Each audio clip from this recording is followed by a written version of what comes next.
In today's module, we are discussing about development of personal identity in the adolescence. There are different theories which spoke about the development of identity in the adolescence.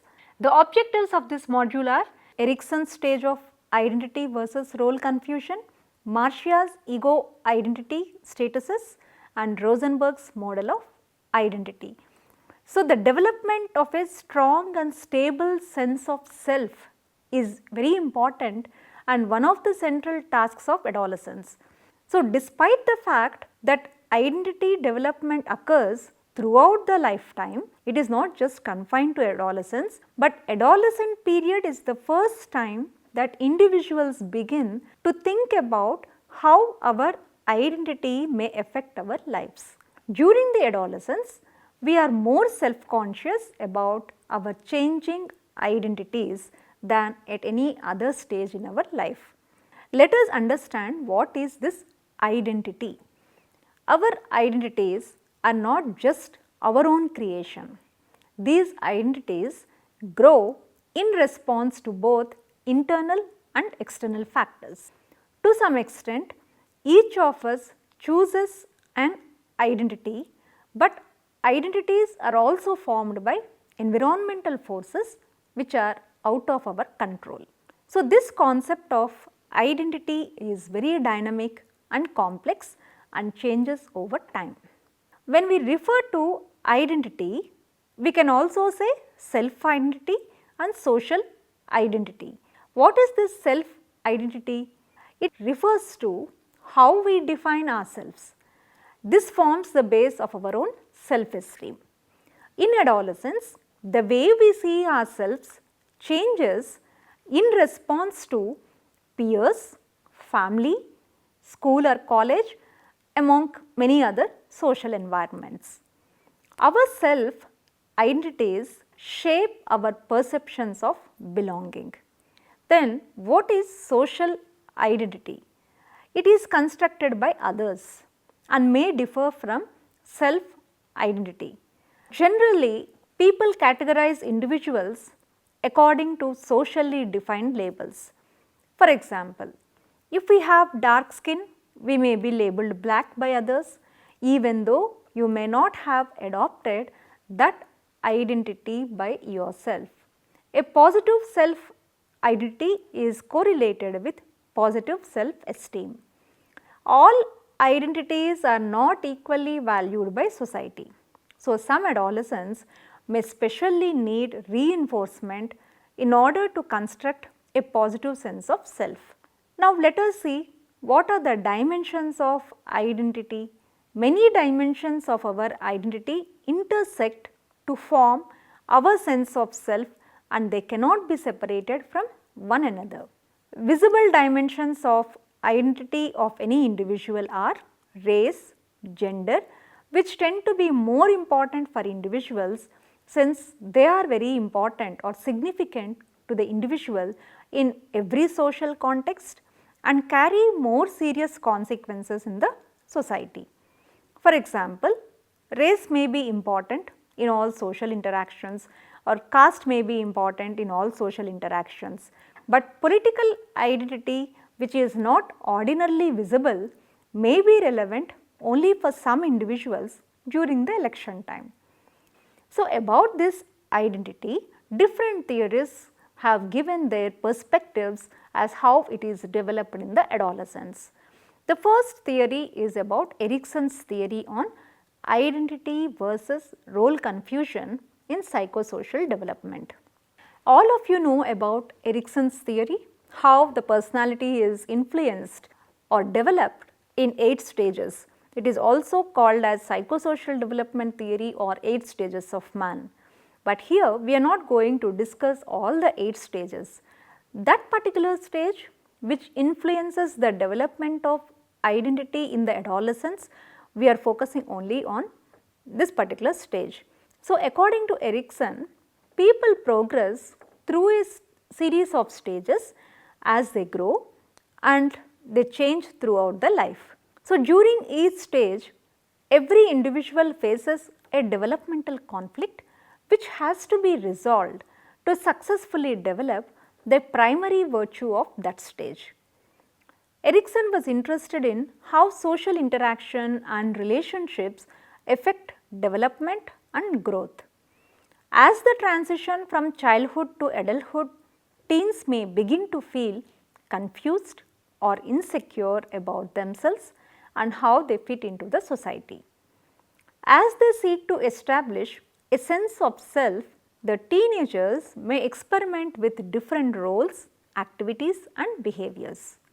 According to Erikson, this is very important to the process of forming a strong identity and developing a sense of direction in life. So, one of the main elements of Erikson's psychosocial stage theory is development of ego identity. It is the conscious sense of self that we develop through social interaction, which is continuously changing due to new experiences and information which we acquire in our daily interactions with the other people.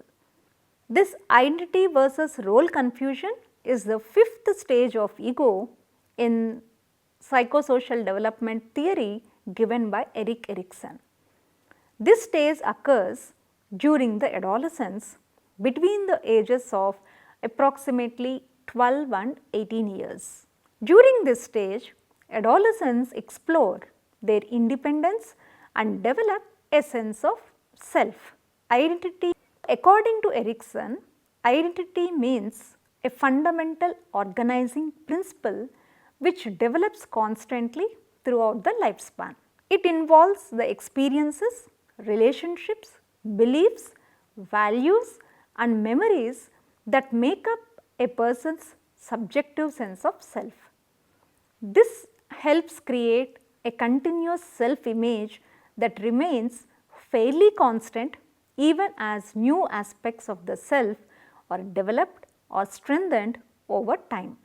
So, what this identity provides, one is about self-sameness, that is a sense of continuity within the self and an interaction with others. Second one is uniqueness, that is a frame to differentiate between self and interaction with others. Then psychosocial development. We seek the mental and physical health for the adolescents, especially during the adolescence when it is a transition from childhood to adulthood. It is considered as an important phase because children become more independent. They look at the future in terms of career, relationships, families. The individual wants to belong to a society and fit in. So, all these ideas crop up in the adolescent phase. And this is a major stage of development because the child has to learn different roles that he would occupy as an adult. During this stage, the adolescent will re-examine his or her own identity and try to find out exactly who he or she is. Erikson suggests that two identities are involved, the sexual and the occupational. According to B, identity refers to what should happen at the end of this stage is a reintegrated sense of self, of what one wants to do or be and of one's appropriate sex role. During this stage, the body image of the adolescent also changes. So, according to Erikson, the psychosocial conflict here during this stage is, do I have an identity of my own or is there a role confusion? The major question that is adapted by every adolescent is, who am I? The basic virtue that they have to achieve here is the fidelity. And what are the important events that happen during this adolescent phase is the social relationships. Erikson claims that the adolescent may feel very uncomfortable about their body for a while until they can adapt and grow into the changes. Success in this stage will lead to the virtue of fidelity. Fidelity involves being able to commit oneself to others on the basis of accepting others even when there may be ideological differences. During this period, the adolescents explore possibilities and they begin to form their own identity based upon the outcome of their explorations. But some adolescents may fail to establish their own identity within the society. That is, I do not know what I want to be when I grow up, and this kind of a situation can lead to the role confusion. So, this role confusion involves the individual not being sure about themselves or their place in the society. So, during this phase of identity versus role confusion stage, the conflict is centered on developing a personal identity. If the students, that is if the adolescents successfully completed this stage, they lead or they develop a strong sense of personality, that is self, which will remain throughout the life. But in response to role confusion or identity crisis, an adolescent may begin to experiment with different lifestyles. That is, they try to go on changing their career or do different courses as part of education because they were not convinced with whatever course they have done, or engage in different political ideologies. So, here when the adolescents are pressurized to develop a particular identity, that may result into the rebellious form, and they establish a negative identity, and in addition to this they might be very unhappy, role confusion. So, children who are not allowed to explore and test out different identities might be left with whatever Erikson has said, the role confusion. That results into the number of negative consequences. For example, children or the adolescents who were affected with this kind of a role confusion, they might not be sure of who they are and where they fit. They drift from one job or one course or one relationship to another. Very frequently they get disappointed and confused about their own place in their life. But suppose on the other hand, if the adolescents were given the autonomy and they developed a positive identity, then the benefits of identity are very numerous, apart from shaping and forming their own sense of self or identity. So, the first benefit is commitment. Adolescents who are successful in developing the positive identity, they can resolve the crisis at this stage of development, which involves committing to a particular identity. This involves committing to a career path, deciding what social groups to associate with, and even developing a sense of personal style. The second advantage is enhanced self-confidence. Those who are able to develop a strong sense of identity are better able to have self-confidence or a sense of self than those who have not developed a strong sense of identity. The third advantage is sense of independence. Those who receive proper encouragement and reinforcement through personal exploration will emerge from this stage with a strong sense of self and a feeling of independence and control. Those who remain unsure of their beliefs and desires will remain insecure and confused about themselves and the future. The next advantage is fidelity.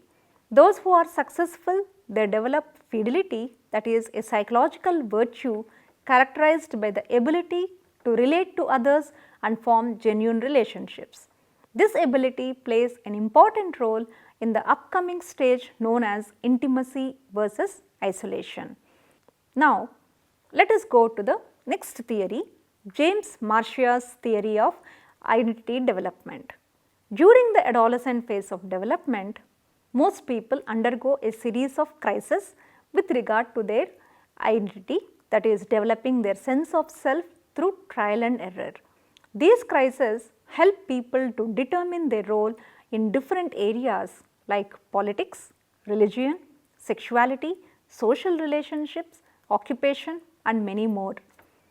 Of all these, Marika believed that occupation and ideology were the two important facets of an adolescent's identity to be resolved. According to Marcia, identity is the result of choices made by individuals as to which groups or labels they decide to take upon themselves. He felt people's identities give their lives a meaning by defining their role within the society.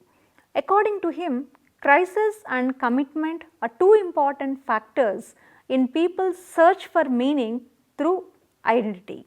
So, according to this particular theory, a crisis means a process of actively exploring and relieving, researching multiple options. In James Marcia's theory of development, this includes looking into alternatives to an identity that the person did not choose for themselves. A crisis can also be called exploration according to Marcia's identity status theory, and the two terms are used interchangeably. The next component that is mentioned in this theory is commitment. It refers to the degree to which a person has decided to accept something as part of their identity. So, commitment can also refer to the amount of confidence a person has in their choices. So, the level of crisis and commitment which people experience at a given time define which of the four stages of identity the person is currently in. So, what are the Marcia's identity statuses? Marcia's four identity statuses are diffusion, moratorium, foreclosure and achievement. So, let us see what these stages are. People experiencing low level of crisis and a low level of commitment, or do not know what they want or believe and are not trying anything, are in a state of diffusion. This is the most difficult state to move out of it, and people in this state report feeling sad, lonely and afraid of the world. A person in this diffusion stage might want to choose a political party to join, but they feel overwhelmed with the weight of the decision or the variety of the choices. They do not have strong enough political conviction to have a clear choice, and also they are not making any effort to educate themselves about each party's various platforms and values. So, instead they do nothing. Now, the another stage is when exploration is high and commitment is low, a person is trying new things or researching ideas, but not yet decided how to identify with. This status is called identity moratorium. This is a relatively desirable state because the person is actively trying to seek a resolution to their crisis. For example, someone in this moratorium stage wants to join a particular religion. In that case, they will be reading religious literature and attending services at different places, that is at different religious institutions, to decide which religion they want to identify with. There is a high level of commitment in the adolescent, but a low level of crisis that indicates the person is in the identity foreclosure state. In this state, a person identifies a certain occupation or with an ideology, but they have not actively researched other options. The most psychologically healthy state is identity achievement. Crisis and commitment both are high in this state, that is, the person has explored multiple options and is confident in their choice based on that exploration. In this state, adolescents feel satisfied and they express themselves genuinely and meaningfully. For example, a high school graduate who has chosen which university to attend after visiting several campuses and speaking with students and professors at each university. In addition, they have researched which majors and clubs are available at each college. As a result, this person feels that they have made the best decision for themselves and is looking forward to attending their chosen university. If you look at this slide, the slide just indicates whatever we have just discussed about. On the right side, it is about committed to identity, and on the left side of the column, it is like whether you have explored. So, when you have explored and also committed, you will have a identity achievement. You have not committed, but you have explored, that shows the moratorium stage. If you have explored, but you have committed, that is called foreclosure. If you have not done both the things, it is called identity diffusion. This is what about the Marcia's theory of identity speaks about. Now, a very simple theory which is also referring to development of identity in the adolescence is by Rosenberg. So, the theoretical and empirical literature suggests that self-esteem is highly correlated with a variety of prosocial and antisocial behaviors during adolescence. Rosenberg suggested that confusion in an individual, especially the adolescent, results when youth attempts to find a sense of identity in a society which offers them no established role. Others have theorized adolescence as a time when youth judge themselves primarily by comparing themselves to others and through the attitudes of others toward them. In an attempt to explain the association between adolescents' behavior and self-esteem, Rosenberg examined two opposing theories, that is the self-consistency theory and the self-esteem theory. You all know about what is self-consistency theory. It states that adolescents will continuously behave in accordance with their self-concept. For example, adolescents with lower self-concept will be more likely to commit delinquent behaviors or perform worse in school than adolescents with higher self-concepts. On the other hand, according to the self-esteem theory, the adolescents tend to choose behaviors that are considered as more meaningful to them or those behaviors that will increase their self-esteem. So, adolescents will choose involvement in prosocial or delinquent behavior depending upon their perception of which will result in greater approval from a given group. Each of these theories seem very relevant to the adolescent struggle as well as the resolution of the crisis and also the wide variety of factors like the family environment, the child's relationship and contact with the peers and also with the other social interactions. So, how the self-concept has been defined by Rosenberg in order to understand the identity development of the adolescents. He defined self-concept as the totality of an individual's thoughts, feelings having reference to himself as an object.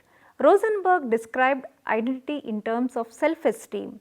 You all know what is self-esteem. We have mentioned in the beginning of the module how you evaluate yourself, that is negatively or positively towards yourself keeping in view of the others. According to him, self-esteem has three dimensions: worth-based, efficacy-based and authenticity-based esteem. Self-worth refers to the aspect in which individuals feel positive about themselves, that is they feel they are very good and valuable. It is also called as self-acceptance or self-respect. Self-worth is rooted in the idea that individuals desire to see themselves favorably, and when they act in a way that maintains and enhances this positive self-view, we can say this desire is called as the self-esteem motive.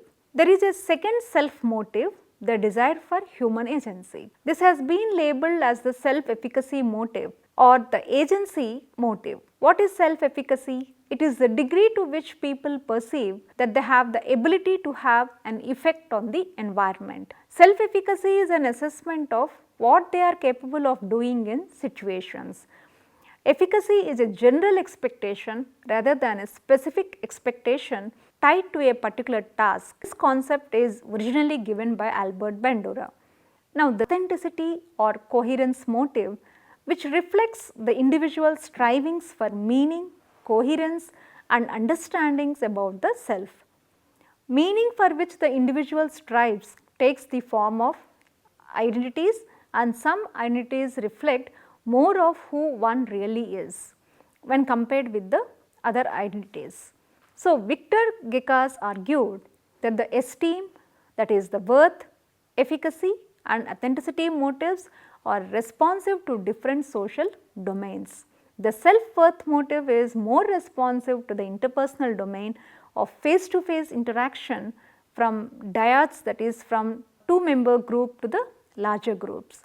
The self-efficacy motive is more relevant to the structural domain involving one's structural position in the hierarchy and also associated role performances having the intended effects. Finally, the authenticity motive is most relevant for the cultural domain when beliefs, values and morals provide meaning for a person. So, these are the three different perspectives given by Erikson, Marcia and Rosenberg as to how the identity will be developed during the adolescence. Summary. So, students, in this module you have learnt how identity development is very much important to the adolescent, as that becomes the foundation stone for the rest of the life. Identity can be conceived in terms of self-concept, self-esteem, self-acceptance, self-efficacy. All these things are in certain contexts used interchangeably, but all of them have the different variations. Erickson's theory speaks about establishing the identity versus role of confusion, which depends upon number of factors. Marcia's theory speaks about the 4 different stages based upon the commitment to the identity and also the exploration of the identity. And Rosenberg speaks about identity development with reference to the self-esteem, which has 3 different dimensions again.